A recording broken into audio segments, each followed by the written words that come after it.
Tonio Colonna de la section américaine du lycée international de Saint-Germain-en-Laye. Le diplôme BFI a été annoncé récemment et suscite de nombreuses questions. On a entendu parler du bac, de l'IB, de l'OIB et maintenant le BFI entre en scène. Dans cette courte vidéo, nous allons définir ces termes, expliquer l'essentiel du nouveau BFI et donner quelques conseils pour en savoir plus. Commençons par clarifier ces termes qui portent facilement à confusion. Le point de départ, c'est le baccalauréat français. Le bac, comme on l'appelle couramment, est le diplôme de fin d'études secondaires français. C'est l'équivalent du High School Diploma américain, de l'abitur allemand, de la matura européenne ou les A-levels britanniques. Le bac trouve ses racines au XIIIe siècle, où ce fut le premier diplôme délivré dans le cadre des études supérieures. Dans les années 1960, l'École internationale de Genève a créé un diplôme international d'études secondaires, qu'elle a appelé IB, ou Baccalauréat international. Malgré la similitude avec l'acronyme OIB, l'IB n'y est pas lié et ne fait pas partie du système éducatif français. L'IB est utilisé aujourd'hui dans le monde entier, en dehors du système français. En 1985, le gouvernement français a lancé son propre diplôme international officiel, appelé l'OIB. Considérez l'OIB comme une variante particulièrement exigeante du bac. Il comprend le programme complet du bac français d'origine, auquel il ajoute des cours de langue, d'histoire ou d'autres matières dans la deuxième langue et la culture de la section de l'élève. À partir de septembre 2022, l'OIB sera progressivement supprimé pour être entièrement remplacé par le BFI. Les étudiants qui obtiendront leur diplôme recevront un diplôme BFI. La nouvelle appellation est plus appropriée. Au lieu d'être appelé option internationale, il s'agit du baccalauréat international français. Qu'est-ce que le BFI et en quoi diffère-t-il de l'OIB ? Le BFI est une évolution de l'OIB.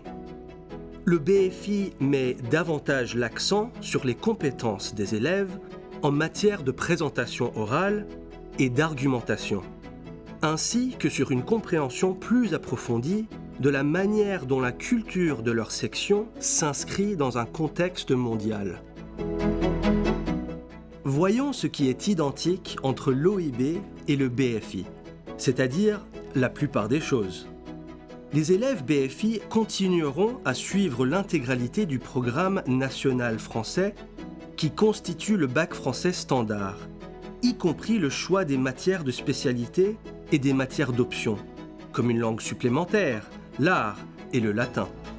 Les élèves du BFI, comme les élèves de l'OIB avant eux, continueront à avoir environ 8 heures par semaine dans leur section. Le BFI se décline en 3 versions, bilingue, trilingue ou quadrilingue.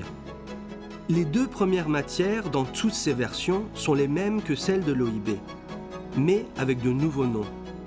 Dans le cadre du BFI, le nouveau terme ACL décrit la langue et la littérature précédemment appelées ENL.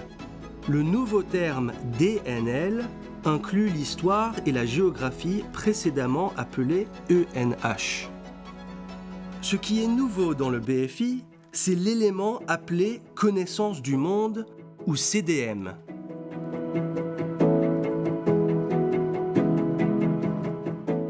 L'élément connaissance du monde demandera aux écoles d'ajouter à leur programme d'études en abordant 3 thèmes avec une référence particulière au pays de leur section. Penser la société, habiter le monde, construire l'avenir. En plus des nouveaux sujets, chaque élève réalisera un projet basé sur ses intérêts personnels, en travaillant avec un contact dans le pays de sa section. Le point culminant sera une présentation orale en dernière année. Ces camemberts résument l'évolution de l'OIB au BFI. en montrant la répartition des coefficients pour chaque sujet du bac. Les zones ombrées en vert représentent les sujets du tronc commun, les sujets de base du bac que chaque élève doit couvrir, que ce soit pour le bac, pour l'OIB ou le BFI.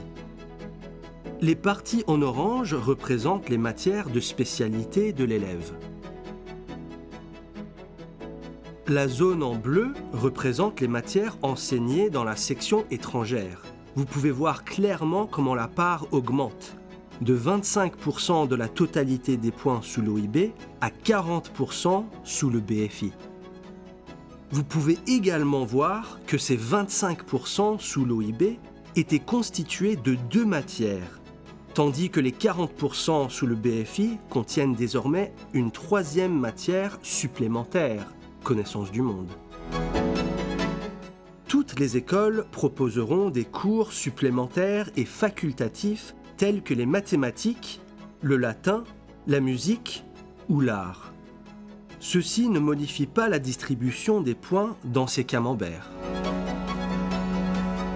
Qu'est-ce qui motive le passage au BFI ? La justification telle qu'énoncée par le gouvernement français est la suivante.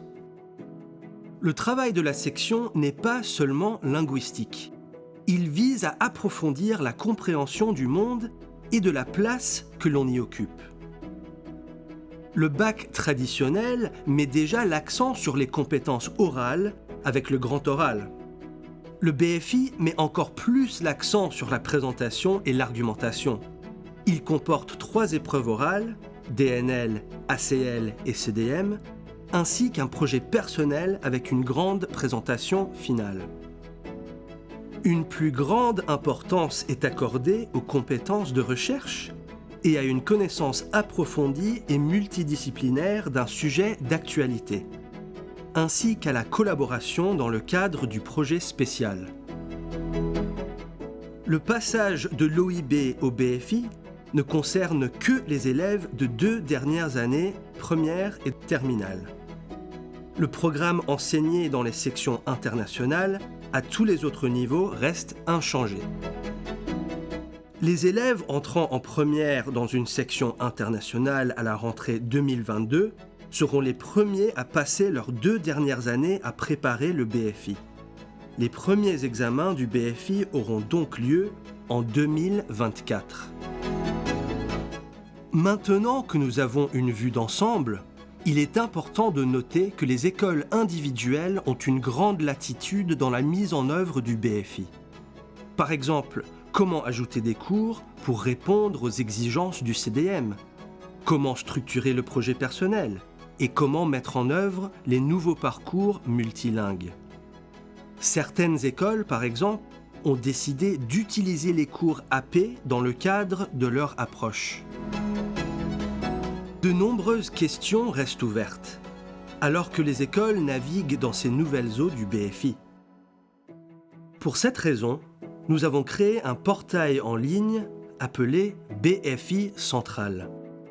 Un site pour partager les meilleures pratiques, trouver des dernières nouvelles, des bulletins officiels et des règlements, en français et en anglais.